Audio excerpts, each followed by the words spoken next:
Ito yung mga natago kong damit ni Marcela na sa tingin ko is magagamit pa ni Miguel.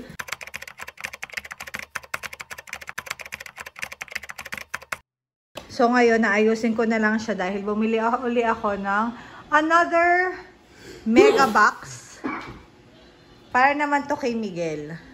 And then, yun, let's see kung ano yung mga masasort ko.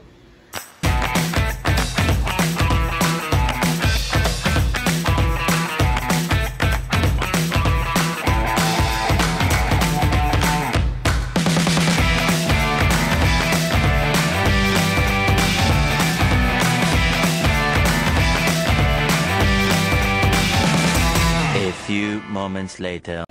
So, ito na pala yung mga naayos kong pang newborn ni Miguel. Di na pala ako mamimili ng mga damit kasi kumpleto na rin ako. Kung makikita nyo, isa lang talaga yung actually, dalawa lang yung may kulay. Ayan. Konti lang yung may kulay dito. Ito lang. Ito yung pang Christmas niya. Ito rin yung sinuot ni Marcela. Pakita ko sa inyo, guys.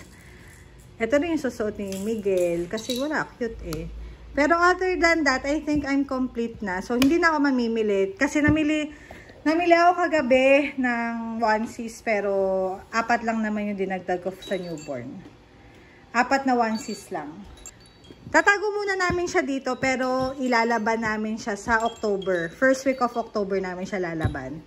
And then, ito naman. Ito yung mga essentials niya. Medyo marami rin siya. Pero, mga lampin. Baka magbawas ako ng lampin kasi sobrang dami. Magdo-donate na lang ako sa iba. And then, ito yung swaddle ni Marcela na favorite ko rin. Meron ako yung kulay nito, pero hinihintay ko pa. Di-deliver pa ni Ate Ina. Tapos ito yung dadaling ko sa pag nanganak ako, pag umalis kami, naka-cover siya sa akin. Ito yung carrier na hindi siya talaga may expose sa labas.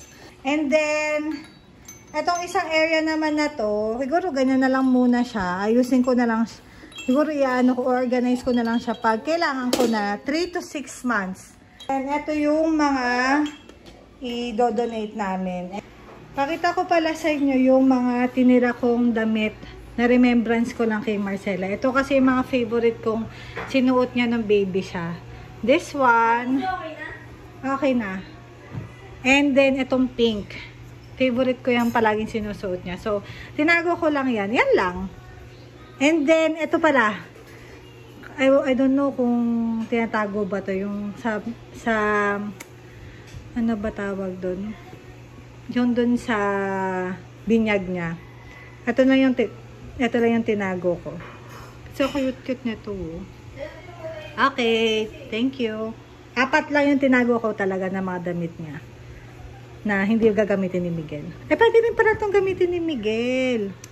Diba? Pwede ito na lang din gamitin niya pang binyag. Pwede, no? Not bad. Sige. So, medyo inayos na namin muna yung storage area / room ni Jonalyn. Madumi pa siya kasi marami pa rin kaming clutter. Pero at least andito lang siya sa isang lugar. Ito yung mini pantry namin. Andito siya. And then, andito yung mga gamit ni Marcela tsaka mga pang gagamitin ni Miguel. And then, ito naman yung mga i-donate pa namin. So, yun. We want to be minimalist pa syempre. Yung mga essentials pa rin kaming kailangan gamitin. At hindi naman pwedeng itapon lahat. Okay, thank you for watching. Sana nag-enjoy kayo sa aking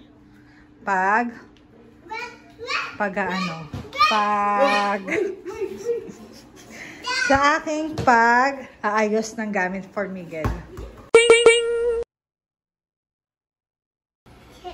Marcela, what's that? We have a gift for you. Doctor? Oh. Put it on your, Ayan. Necklace. Ay, ouch. Naipit na. Natakot na. Oh. Doktora na, babe. Binili namin siya nitong pang doktor-doktor. Pero yung totoong stethoscope na. Kasi mas mura siya kaysa sa laruan. Yung laruan 600 eh. Tapos may kasama pang accessories naman. Kaya lang ito kasi 200 lang kasama na yung shipping fee and tip ng ano ng Shopee.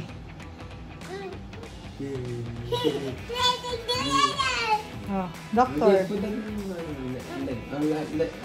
Leg na lang. Yay! Mama, ano? Ulo ko, mama. Doktor. Mama. Narinig ka agad si baby. Buwaga na kaya talaga yan. Yay! Are you a doctor? Yes. May anak ko. Ginamit na po yung socks para kay Miguel. Siya na daw gagamit.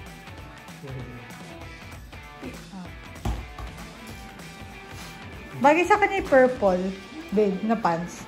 No? Bagay sa kanya.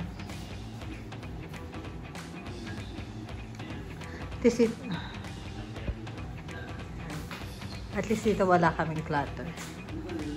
Kaya kami nag-extra. Joke. Kick.